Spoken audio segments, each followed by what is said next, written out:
que nuestra labor era únicamente vigilancia. Cuando notábamos algo raro o vehículos sospechosos, le avisamos a la Policía Federal para que hiciera su trabajo. Se nos tiene una trampa donde nos citan a una supuesta revisión de armas. Compañeros que querían tener la esperanza de obtener un trabajo como policía rural fueron a sus casas por armas que habían registrado, las llevan y las presentan a un campamento de la Policía Federal, donde supuestamente llegarían elementos del ejército, de la Sedena, para hacer una revisión de las armas, ¿sí?, y darnos los requisitos para que quisieran ser policía rural. Además, inventan una historia pues que es increíble, ¿no? Cualquiera que lea el parte informativo se da cuenta de que lo que está plasmado ahí es falso, porque no tiene congruencia con la realidad. Pues más que nada la gente que es investigativa sabe que nada de eso es cierto.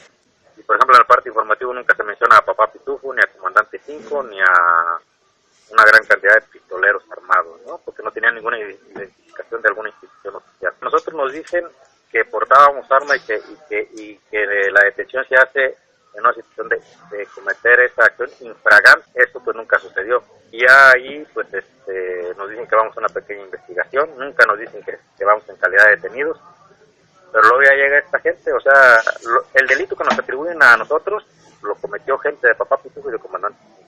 ¿Ustedes en algún momento podrían valorar la posibilidad de actuar penalmente en contra de Alfredo Castillo por todo el lío en el que los ha metido? No, yo creo que es un señor al que le tenemos miedo. Imagínese, sin conocerlo y sin conocernos, cómo nos ha ido.